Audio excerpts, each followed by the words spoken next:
Jadi dengan masuknya tatap muka bagaimana? Ya. Tidak rindu sama gurunya. Alhamdulillah. Ya. Jangan lupa ya, setiap proses pembelajaran, setiap ke sekolah, perjalanan pulang juga begitu, jangan ngumpul-ngumpul. Ya.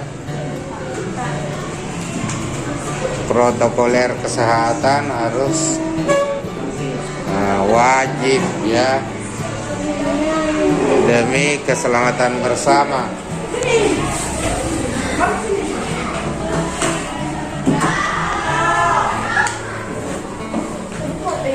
Sudah berapa hari belajar tatap muka?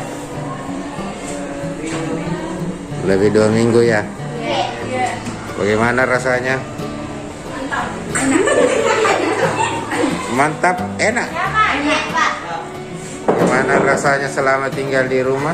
Tidak enak, bosan. Oh, bosan. Oh, begitu ya. Tapi ya,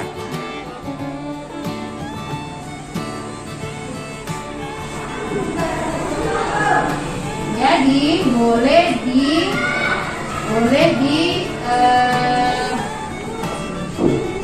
berhenti mengambil nafas, boleh ya, tetapi wakaf ayat itu lebih utama ya, lebih utama, boleh. Kalau untuk, coba kita lagi cari surah Yasin.